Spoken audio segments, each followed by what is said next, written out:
Well, normally, as a classical musician, you would do sforzando like this, for example. And of course, because the microphones pick up everything, we need to do it like this, without any sound. That's true. Well, I started playing violin when I was 6.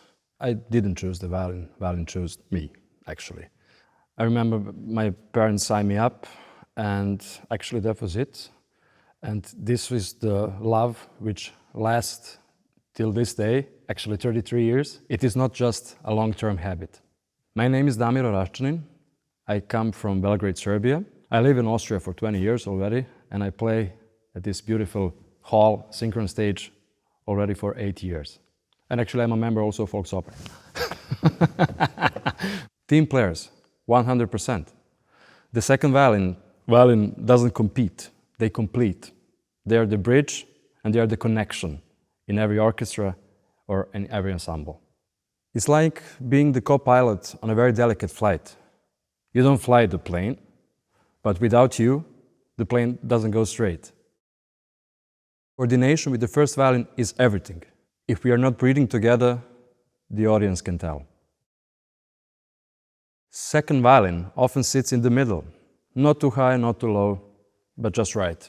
You need clarity, warmth, and excellent tuning, because often you are connective tissue between melody and harmony. For the second violin, body language is how you stay in a sync with everybody, especially first violin, who is often too busy playing amazing solos. Shostakovich definitely had fun with second violins. Sometimes he makes them sarcastic, sometimes he makes them heroic, and I would probably say Beethoven, in his quartets, everybody gets a voice, even the middle child.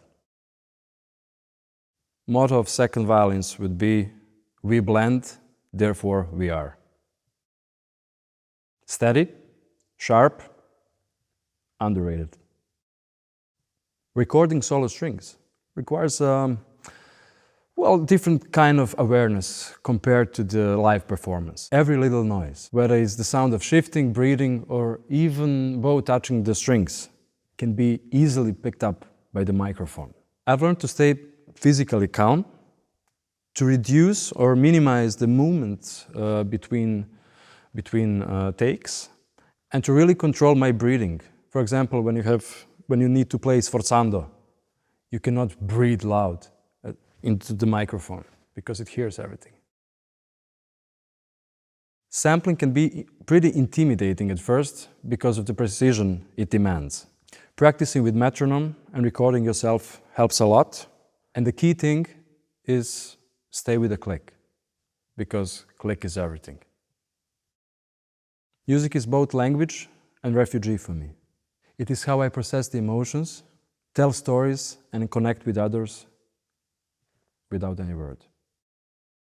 In a small ensemble like a string quartet, every voice is pretty exposed and the communication is more intimate. You rely on eye contact, deep breathing, and sense of trust.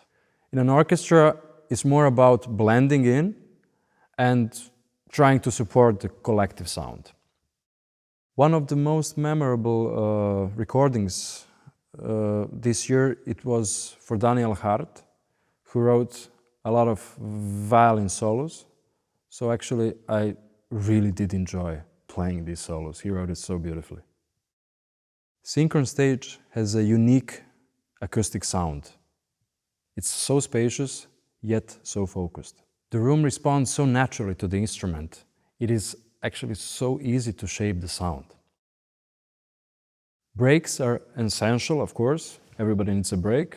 And for these 20 minutes, which we normally have, a light walk, drinking water, coffee, some light meal, and that's it. Nothing special.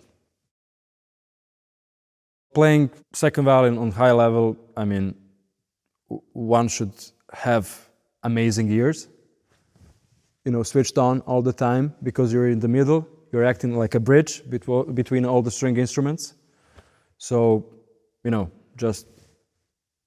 that's it.